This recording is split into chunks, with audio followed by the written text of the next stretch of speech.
Bitcoin, right? Because at the beginning of this year, right, all the TA was pointing for 100K Bitcoin, right? The Yeah. on-chain metrics started to build up and show that, hey, 100K Bitcoin plus is definitely very possible in the cards. But at some point, the TA and the fundamentals kind of split apart. So what happened there?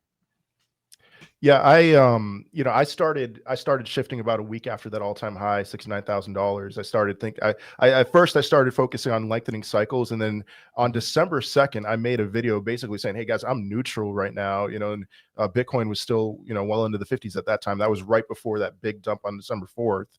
And so should I have been bearish? I don't know, but the big thing that, as far as everything that I looked at, that I saw was, I did share some charts on my channel about this.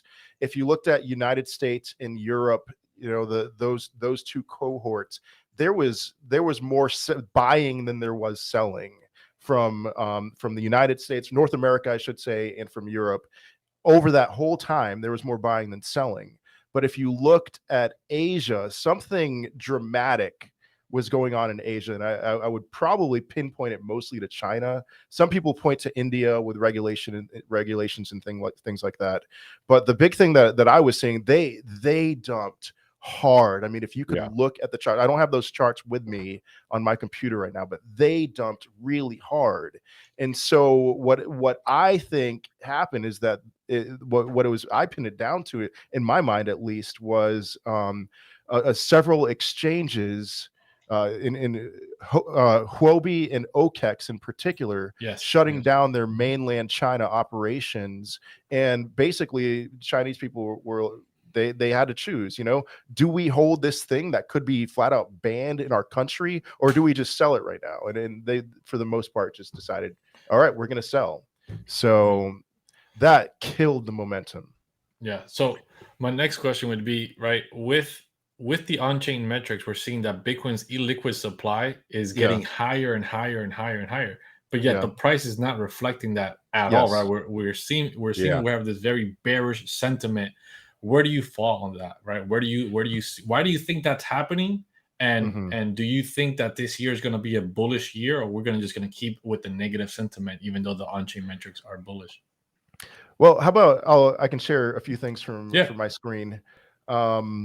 So I'll wait, I suppose. All right, here we go. This is my computer. And so here's the first chart I want to point out here. This is, and I'll the next chart that I'll show is a much clearer picture on this. Here's a simple way of understanding this chart. If you see blue, that's good. That means wallets of all sizes are buying. If you see red, that's bad. That means wallets of all sizes are selling for the most part. And so what you see here, that run up to $69,000, you see a lot of blue, and then a little hesitation, and then that dip down to lower 40s in September, late September, early October. Lots of blue all the way up to $67,000, and then just red. We got another short bounce up to $69,000. But then here's the thing that I don't think a lot of people realize is that from that $67,000 peak in October, when it started dipping after the November peak, a lot of people were saying, "Oh, whales are buying the dip. Whales are buying the dip." And actually, no, they weren't.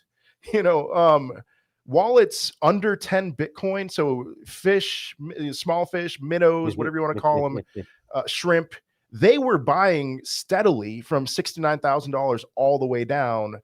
Whales were not buying. They just weren't. And so if you heard anyone say anything like that, I mean, I could pinpoint some whales who were buying, but none of them were. I mean, well, for the most part, they were selling more than they were buying. But here's just a little bit of encouragement that I'm seeing right now is, we're starting to see some dark blue on this chart again.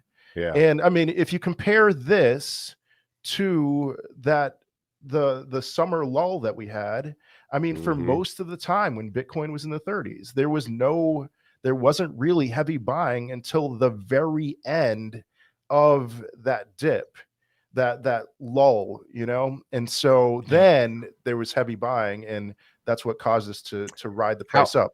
How do you think they're able to, and guys, you need to understand one thing though. A lot of times when we talk about whales, it's not just individuals, right? It's also some of these exchanges, you know, that are doing large OTC deals, over the counter deals.